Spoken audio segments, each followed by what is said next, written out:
दोस्तों, कानपुर के रहने वाले स्वामी लक्ष्मी शंकराचार्य जी ने एक पुस्तक लिखी थी, इस्लामिक आतंकवाद का इतिहास नाम से, जिसमें उन्होंने आतंकवाद का कारण इस्लाम धर्म को बताया था। उनकी इस पुस्तक को मुस्लिम विरोध की राजनीति करने वाले संगठनों ने बहुत पसंद भी किया था और उनसे ऐसी ही और इस्लाम की बुराई बताने वाली पुस्तकों को लिखने का अनुरोध किया जा रहा था। स्वामी जी भी पुस्तक की सफलता से उत्साहित थे और ऐसी ही दूसरी पुस्तक लिखने की तैयारी कर रहे थे। पर अचानक ऐसा क्या हुआ कि स्वामी जी ने इस्लाम विरोध में नई पुस्तक लिखने की बजाय उल्टा ये घोषणा कर दी कि मेरी पिछली इस्लाम विरोध में लिखी पुस्तक की तमाम बातों को शून्य माना जाए। आखिर क्या हुआ था जिसने स्वामी जी के विचारों में इतना बड़ा परिवर्तन ला दिया? आइए स्वामी जी से ही सुनते हैं। मैं उनको ये पूछना चाहूंगा, ये चेंजेस कैसा शुरू हुआ आपके अंदर? यानी आप पहले एकदम ऑपोजिट थे। वो जो पहले जो किताब लिखे टोटली एंटी इस्लामिक था। बाद में अभी जो है आप एकदम पॉजिटिव अंदाज में, ब्यूटीफुल अंदाज में, बहुत सारे मौलवी भी आपको मैच नहीं कर सकते। पूरे मौलवी करके नहीं बोलता हूं, बहुत सारे यानी उलमा में भी हर आदमी के पास जो है वो जो बोलने का तरीका जो है हर आदमी के पास नहीं हो सकता है। तो उस अंदाज में आप जो बोल रहे हैं बहुत डीप स्टडी करते हुए आप लोगों के सामने आ रहे हैं। तो what is the transition phase, कैसा हुआ है? ओम पूर्णमदः पूर्णमिदं पूर्णात् पूर्णमुदच्यते पूर्णस्य पूर्णमादाय पूर्णमेवावशिष्यते। ओम शांति शांति शांति। एक अखबार निकलता है उत्तरी भारत में, दैनिक जागरण, बहुत मशहूर, सबसे ज्यादा पाठक हैं उसके। उसमें एक लेख छपा था, दंगे क्यों होते हैं। बल्लाज मधोक, जो बुजुर्ग लोग हैं उनको जानते होंगे, बल्लाज मधोक को, उन्होंने एक लेख लिखा था और कुरान मजीद की कुछ आयतें दी थी। तो वो आयतें देखने के लिए कि क्या वास्तव में सही है कि नहीं, मैं इलाहाबाद में एक दुकान में गया और मौलाना फतेह मोहम्मद खान साहिब जालंधरी और मौलाना अब्दुल पारिक साहब की हिंदी का अनुवाद ले आया और उसमें हमने देखा तो वो कुरान मजीद की वो आयत वैसे ही मौजूद थी। तो मुझे लगा कि ये बात सही है और मैंने किताब लिखी, इस्लामिक आतंकवाद का इतिहास। बाला साहब ठाकरे को बहुत पसंद आई, उन्होंने उसका अंग्रेजी ट्रांसलेशन कराया, the history of Islamic terrorism के नाम से। बाद में एक सज्जन ने, अब मैं वहां आ रहा हूं कि मेरा सोच कैसे बदला। मुंबई के एक व्यापारी ने मुझसे कहा कि स्वामी जी आप जो काम कर रहे हो उसमें फंड की जरूरत है, फंड आपको नहीं मिल रहे, आप ऐसा करिए किताब इस्लाम पर लिखिए अमेरिका के लिए, कि वास्तव में इस्लाम से अमेरिका को खतरा है, तो आपको अच्छा खासा आपको वहां से रॉयल्टी मिलेगी, आपके सारे काम चल जाएंगे। लेकिन वो बड़ी किताब होनी चाहिए। उसको लिखने के लिए मैंने हजरत मोहम्मद सल्लल्लाहु अलैहि वसल्लम की जीवनी पढ़ी। जब जीवनी पढ़ी तो जो कुरान मजीद की आयतों को मैंने आतंकवाद से जोड़ा था कि इन आयतों की वजह से आतंकवादी बनते हैं, लेकिन जीवनी पढ़ने के बाद मुझे लगा कि ये आयतें आतंकवाद को रोकने के लिए हैं, आतंकवादियों को, सुभान अल्लाह, क्योंकि उनमें जो युद्ध का आदेश था वो आतंकवाद और आतंकवादियों के विरुद्ध था। तो मुझे लगा कि मुझसे बहुत बड़ी गलती हो गई, एक धर्माचार्य से ऐसी गलती नहीं होनी चाहिए। और वो गलती क्यों हुई? वो गलती का जिम्मेदार मैं नहीं था, उस गलती का जिम्मेदार अनुवाद करने वाला था, जिसने ये नहीं बताया कि आयत का मतलब कैसे समझें। किसी भी, हम यहाँ जो गैर मुस्लिम भाई होंगे उनको मैं बताऊं कि आयत का मतलब समझने के लिए जरूरी है कि आयत क्यों और किन परिस्थितियों में आई। ये जब जानेंगे तभी सही अर्थ मालूम होगा। तो ये जानने के बाद मैंने एक दूसरी किताब लिखी, इस्लाम आतंक या आदर्श, यानी इस्लाम में आतंक नहीं, आदर्श ही आदर्श है। और इसका हम दूसरा उदाहरण और हम दे रहे हैं क्योंकि हमने एक दूसरी किताब भी लिखी है। एक बार मैं जा रहा था, अभी थोड़े दिन की बात है, तो एक सज्जन से मेरी बातचीत होने लगी। मैंने कहा इस्लाम में आतंकवाद है ही नहीं। तो उन्होंने क्या किया, अपने मोबाइल में दिखाया एक इंटरनेट से कि आज से 100 साल पहले ब्रिटिश पार्लियामेंट में एक भूतपूर्व जो प्रधानमंत्री विलियम ग्लैडस्टोन थे, उन्होंने कुरान मजीद को लहराते हुए उसके बारे में कुछ नेगेटिव चीजें कही थी।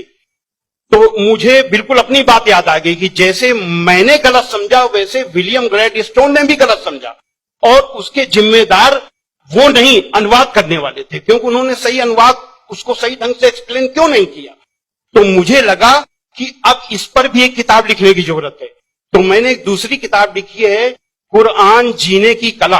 वो अंग्रेजी हिंदी में है, वो छप चुकी है जामिया नगर में, जो जमात इस्लामी के मरकज से छपी है। अंग्रेजी में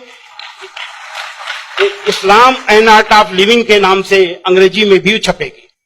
अब इन सारी चीजों जो मैंने इस्लाम को देखा, कुरान को देखा, उसके हिसाब से मैं एक छोटे से निष्कर्ष पे पहुंचा कि इंसान में इंसानियत लाने के तरीके का नाम इस्लाम है। और ये जुमला नहीं है, ये जुमलेबाजी नहीं है कि मैं अपने तरफ से मैंने कोई एक मुहावरा कह दिया, एक जुमला फेंक दिया। ये बात दलील के साथ मैं बताऊंगा, और मैंने दलील के साथ देखा है।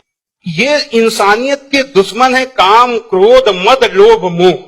ये दुश्मन है, और कुरान मजीद में इन सब के लिए बहुत ही बड़ी बुराई बताया गया है और रोक लगाई गई है। पहले एक चीज हम काम को ले लेते हैं।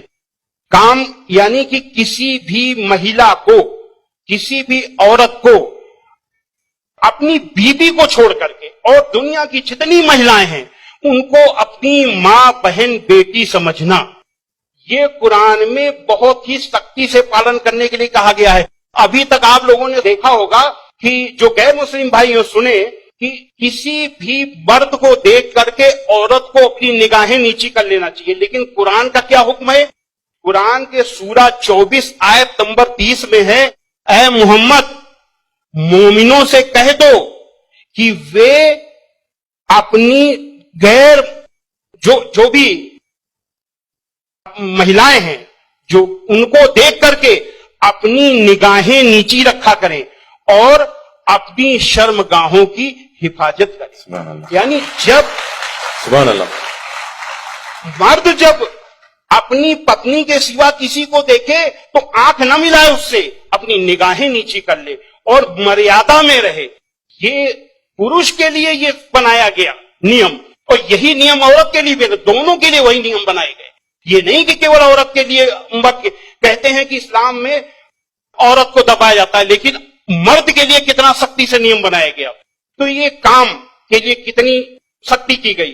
क्रोध, गुस्सा के लिए सबसे पहले गुस्सा का तरीका इस्लाम में इतना आसान बताया गया कि देख करके मैं सबसे ज्यादा प्रभावित हुआ। कहा जाता है अगर गुस्सा अगर किसी का रुक जाए तो वो पूरा संत बन गया, साधु बन गया।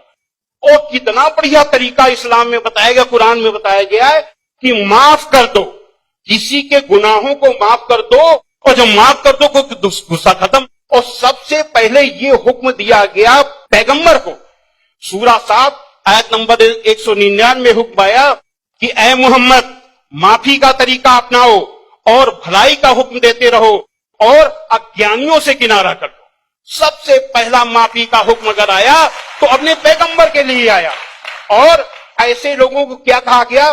सूरा 3 आयत नंबर 134 में अल्लाह का हुक्म है कि जो लोग तंगी और खुशहाली की हर हालत में अच्छे से अच्छा काम करते हैं और गुस्से को रोकते हैं और लोगों के गुनाहों को माफ करते हैं, तो अल्लाह ऐसे लोगों को पसंद करता है जो ऐसे अच्छा से अच्छा काम करते हैं। हजरत मोहम्मद सल्लल्लाहु अलैहि वसल्लम पर कुरान उतरने के बाद आपके दिल में उतर गई, दिल में उतरने के बाद आपके कर्मों में उतर गई। आपके एक एक कर्म कुरान में अल्लाह के हुक्म के अनुसार हुआ करते थे। आपने पहले खुद अपने आचरण में लिया, अपने अखलाक में लिया, तब दूसरों को बताया। फतेह मक्का के दिन वो अबू सुफियान जो आपके खिलाफ मक्का की एक एक लड़ाई में आपका के खिलाफ नेतृत्व करते थे, जब वो सामने पड़े फतेह मक्का के दिन, तो हजरत मोहम्मद सल्लल्लाहु अलैहि वसल्लम ने कहा कि आज अबू सुफियान को माफी, और जो अबू सुफियान के घर में दाखिल हो जाए उसे भी माफी। आज जो अपने घर के दरवाजे बंद कर ले उसे माफी, जो मस्जिद में चला जाए उसे भी माफी। अब आप सोचिए, जिस मक्का में कदम कदम पे आपका विरोध था, कदम कदम पे आपके रास्ते पे रोड़े अटकाए गए, और जो 10,000 लोगों की फौज के साथ आप जब पहुंचे तो किसकी हिम्मत थी कि सामने होता? सारे के सारे लोग छिप गए। जब हजरत मोहम्मद सल्लल्लाहु अलैहि वसल्लम ने देखा कि कोई नहीं दिखाई दे रहा, तो बहाना बनाया माफी देने का। ये बहाना क्या बनाया कि जो यहां चला छुप जाए उसे माफी, जो वहां छुप जाए उसे माफी, जो वहां छुप जाए उसे भी माफी। यानी किसी न किसी बहाने सबको माफी, माफी, माफी और माफी। माशाल्लाह माशाल्लाह। स्वामी जी, आपको रोकना मेरे दिल में क्या है, ख्वाहिश तो नहीं है, मगर मैं पैनल डिस्कशन कंडक्ट कर रहा हूं अभी, इसलिए आपसे एक सवाल भी मैं करूंगा। मैं समझ रहा हूं आपके जो रिसर्च बहुत डीप है, फिर भी एक सवाल मैं आपसे पूछना चाहूंगा। अभी आपको ये रिसर्च होने के बाद क्या आपको ये लग रहा है कि मुसलमान जो आजकल के बहुत सारे मुसलमान जो है वो खुद जितना आपने रिसर्च किए, अक्सर लोग रिसर्च नहीं करें, क्या ये एक वजह हो सकता है? मेरे हिसाब से मैंने जो भी मसाइल यानी समस्याएं दुनिया में देखी हैं, उन सारी समस्याओं का पॉजिटिव हल कुरान मजीद में मौजूद है। बस देखने की जरूरत है। जो ईश्वरी किताबें होती हैं वो बहुत ही रहस्यमयी होती हैं, उनको समझना आसान काम नहीं है। उसके लिए तन और मन दोनों की पवित्रता चाहिए। केवल सही नहाया धोया ना हो, केवल पाक करने की ही केवल जरूरत नहीं है, मन को भी पाक करने की जरूरत है।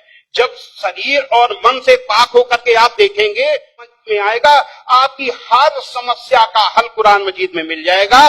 और उसी नजरिए से आज का मुसलमान कुरान मजीद को नहीं देख रहा, इसीलिए समस्याएं पैदा हो रही। Thank you.